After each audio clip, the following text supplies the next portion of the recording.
Nestled between Errand of Mercy and City on the Edge of Forever lies this little nugget, the alternative factor, a much maligned episode. Amusingly, the reason is in the name, but I'd rather not get ahead of myself.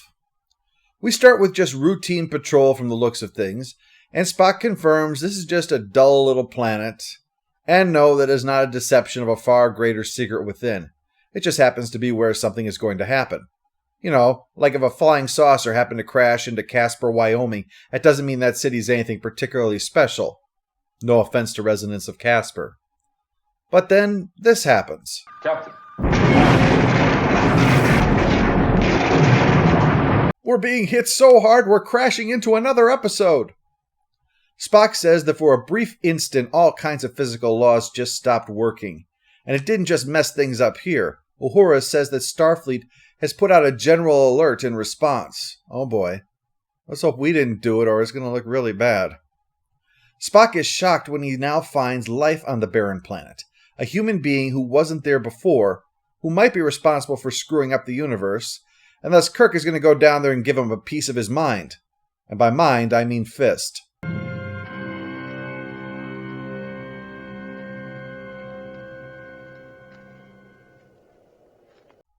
Captain, this vehicle is registered to a Mr. George Jetson. Well, the occupant is found nearby, and that god-awful beard of his. Get used to it. Just kidding, you never will. This is not the guy who was cast in the role, though. That was Drew Barrymore's dad, John Drew Barrymore. And according to conflicting reports, he either went to lunch and never came back, or he never showed up in the first place. Both are problems, so they had to recast the main guest star. An alternative, if you will, with several problems to that, and then factor in some of the complications to this role, and he was hardly operating at his best, annoying the regulars, and so there was a profound lack of chemistry. So when you think of what's wrong here, what you have to keep in mind really is the alternative factor. Anyway, new guy collapses and then falls down the mountain, bumping his head in the process. They haul him up to sickbay to get looked over, while Kirk gets a report of a potential problem for the ship. Report on the dilithium crystals, Captain. Whatever that phenomenon was, it drained almost all of our crystals completely. Who knows what else might have been affected? Yes, better report into Scotty on that. What do you mean? I am Scotty! Spock says that the one thing he can say for sure is that the effect of whatever the hell happened was strongest right here. But no time for that. Starfleet says everyone has got to get to readiness for an invasion of the Federation. It occurred in every quadrant of the galaxy and far beyond. Complete disruption of normal magnetic and gravimetric fields, time warp distortion, impossible radiation variations. And last night in bed with my wife, well, it's never happened to me before, so it's got to be related. I'm giving you the job of finding out specifically. I see. Can you assign me other starships as a reserve? Because this is annoying, and I'd like to have a few other captains to boss around for a while. Well, they're stuck in this alone, so Spock is supposed to look the planet over while Kirk goes to question the guy that they found down there. The problem is the guy is nuts. He's humanoid, outside, but inside he's a hideous, murdering monster. I'll get him, Captain. And I'll make things out of his skin. That'll show everyone I'm not crazy. He says this killer wiped out his entire civilization. How did you escape? Well, I donned this clever disguise. He had no idea who I was with this beard. Before we picked you up, our ship sustained a number of incredible effects. That was he! He's death, anti-life. He lives to destroy. Mister, don't take this the wrong way, but is it possible you might not be entirely objective here? Well, Kirk decides to go investigate things on the planet some more, and brings Broomchin along for the company. Spock, find anything? Yes, Captain. There's a button on this car that turns it into a briefcase. Now, as if things aren't silly enough in this episode, the crew apparently realized that there was a problem with the beards and so swapped them. Isn't that so much more convincing? Yeah, how did they not win the Emmy for makeup over this episode? Actually, it looks like this might have been the original beard, and that broom thing is the one they actually went with. Nice job. Well, Spock says that there's no other life forms on this planet. This guy is lying. Well, more of the weird stuff happens, and Lazarus, that's the crazy guy's name. He's running around babbling crazy talk, and then...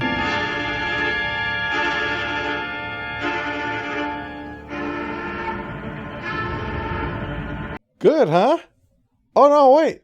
It gets better.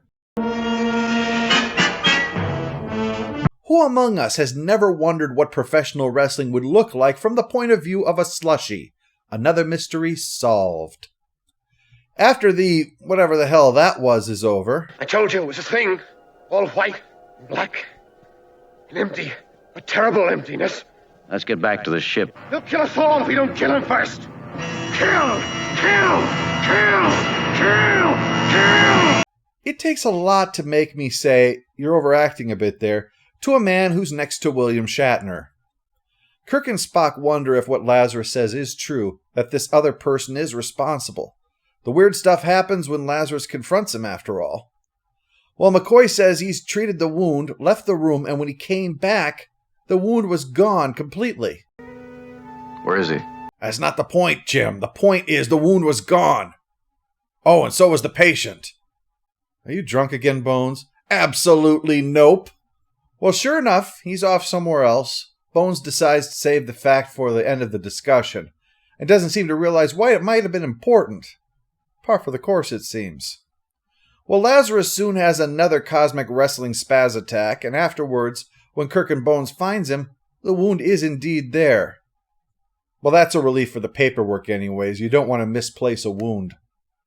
Spock interrupts. He's got problems of his own. A source of radiation on the planet without an actual source. Spock's theory is that there's something akin to a hole in the universe that's screwing everything up. But when dilithium crystals are mentioned, Lazarus is so excited I expect him to start dancing right there on the bridge. Kirk refuses to give him the dilithium crystals, though, so Lazarus makes clear that he will have them. So naturally, Kirk does nothing. Lazarus leaves the bridge, and at first it looks like there's a red shirt guarding him, but when he gets off the turbolift, Lazarus is all alone, free to wander unescorted despite clearly being unstable, both emotionally and possibly in a physical sense, given the connection to the disastrous events. And then we get this. Captain, security reports Lazarus missing. What? You had the man under guard, and his guard took a separate turbolift? Really? Now, that's me being generous. I'm assuming that even Starfleet security can manage not to lose someone while standing next to them in an elevator. Why are you all such idiots today? Lazarus manages to get 2 of the dilithium crystals, and the ship kind of needs them to run at full power, which is important when the laws of the universe are playing silly buggers. So Kirk questions Lazarus, who is on beard number 3 by now. This is less makeup than is someone's attempt at an avant-garde statement about the patriarchy. Anyway, Lazarus blames all of this on the enemy that he's fighting. So they check out his flying car again, and surprisingly, no crystals. And no sign of the radiation that Spock detected in orbit. So they wander around some more, and another of those incidents happens. Sure is lucky the episode is 50 minutes long, huh? Afterwards, Lazarus, accidentally or on purpose, nearly drops a boulder on Kirk. I say that because it looks rather obvious that he did it, but Lazarus calls out a warning, and given what we'll soon learn, I can't be definite. I can be definite, though, that this rube falls off the mountain. He's fallen off that mountain twice now, by the way. You'd think that he would have learned by now. Anyway, he survives and is brought back to sickbay, while Kirk says that Spock was right. Lazarus has been lying. The planet he supposedly came from isn't there, and no, nobody blew it up or fed it to a giant space goat or anything like that. It was never there in the first place. So Lazarus says that the planet below is his homeworld, that his little Jetson mobile is actually a time machine, and the killer destroyed his planet when he was time hopping or whatever. That's why Lazarus has to kill him. It's not as if having a time machine would allow him to go back or anything. Well, soon another of those things happened. Short this time, at least, but that's overshadowed by the impressively ridiculous reasoning we get. Sometimes you get stuff like Discovery Spores, where the premise makes no sense, but at least they have their own rules about their nonsense. Then you get other stuff that defies any reasoning. But more significant to me is the fact that our ship's instruments are specifically designed to locate and identify any object in our universe, be it energy or matter. Let's all go to the lobby. Let's all go to the lobby. But by using those instruments, you were unable to identify the source of the radiation on the planet. Correct. Which would seem to be impossible. Are the instruments in order? Perfect working condition. Let's all go to the lobby to get ourselves a treat. And what you say leads, obviously, to one alternative. The source of radiation is not from our universe. Jesus. What the hell's going on here? Is this your first day with a new brain? This ship is not made of cardboard, and you are not 8 years old. Just because it's intended to scan anything in the universe doesn't mean it can scan anything in the universe. For example, your toupee is intended to fool the audience, but that doesn't mean that it actually is. Anyway, they figure out there's another negative universe out there, opposite of our positive universe, and the thing on the planet is the door between them. The reason Lazarus is acting the way he is because there's two of him. One from their universe, the other from the negative. This wild talk about a murdering creature who destroys civilizations, what's the purpose? Jim, madness has no purpose. Says you. So they conclude that what this is a case of one matter Lazarus and one antimatter Lazarus, and they have been seeing both of them. Why then, you might be wondering, is this only now mattering when the antimatter Lazarus has been wandering around the ship? Because the writer is under the mistaken impression that Lazarus is one big unit, and thus wouldn't have all the annihilation with a regular old matter. He would only annihilate if he met the other Lazarus. Everything else, no, perfectly fine. But then they pack in a real doozy. It'll destroy both universes if they meet. This is ridiculous, of course. Only spores can do that. A lot of writers on Star Trek were science fiction authors, who thus had an understanding of science. But Don Inglis was not one of them. He leaned more towards...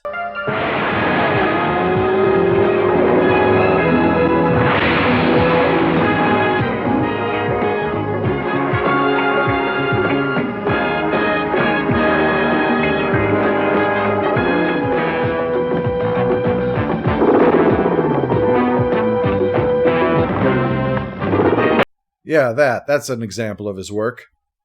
While they speculate, Bones has insisted that Lazarus has been contained and will be no problem, and then leaves Lazarus free to wander out again unsupervised because everyone on this ship is an imbecile. So Lazarus overloads some electrical controls to start a fire, driving the engineers out of the room and allowing Lazarus to head in and swipe the dilithium, and then beam himself down after knocking out the transporter chief. Kirk goes down to get them back, unaware that Lazarus has set a trap for the other Lazarus, sending Kirk into the freaky zone.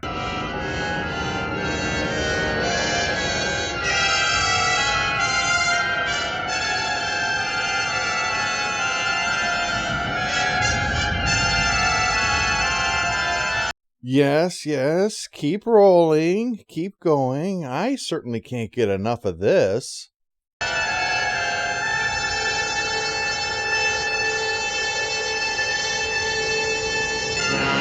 Who knew that in an episode where we had the incredible morphing beard, that would be the least of this episode's sins?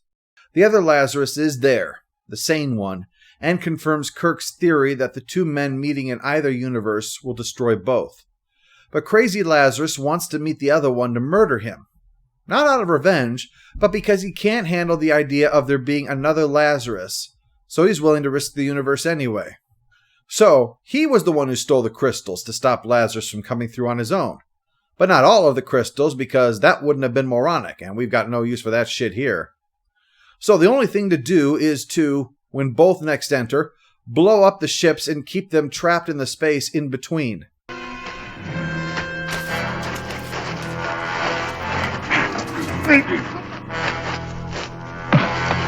Yeah, don't help out or anything, I've got this. Jerks. Kirk insists upon this, actually, for absolutely no other rational reason than he wants to rough Lazarus up a little more before shoving him through. So the Enterprise zaps the ship from orbit, trapping them forever. But of course, there was no other choice. Unless we blew up the ships without anyone entering. There's nothing in the explanation that says that they need to be inside to do it, but it's a lot more poignant to be able to end with, "But what of Lazarus?" So we'll just trap him there for all eternity. Not our problem. Post-episode follow-up. Annoying character goes to whoever's responsible for the long, tedious transition wrestling scenes. We have a Lazarus of the Week for Lazarus for being called Lazarus. Also, since we recently had this thing in Discovery, I'm creating a new category, Eggshell Cosmos, for when the universe or several are at risk of destruction, especially when it's for really stupid reasons. I suppose it's a pity that the false vacuum hypothesis didn't exist. It could have offered a more plausible explanation, actually. I mean, it wouldn't have saved the episode, but it would have made it at least a little less dumb. Final score for the alternative factor is 2 out of 10. Apologies for the requester for waiting so long for it, only for me to trash this, but this is just awful. It's filled with padding, poorly performed, and depends on stupidity. This episode's flaws are only more glaring by its placement in the season between 2 strong episodes. It's true that the problems with the guest star contributed substantially, and if that hadn't happened, there would have been some time to tighten things up and get some stronger performances. But it doesn't change the fact that the script itself is rather dumb. The idea of Lazarus and Lazarus forever struggling has potential, but the outing just doesn't work.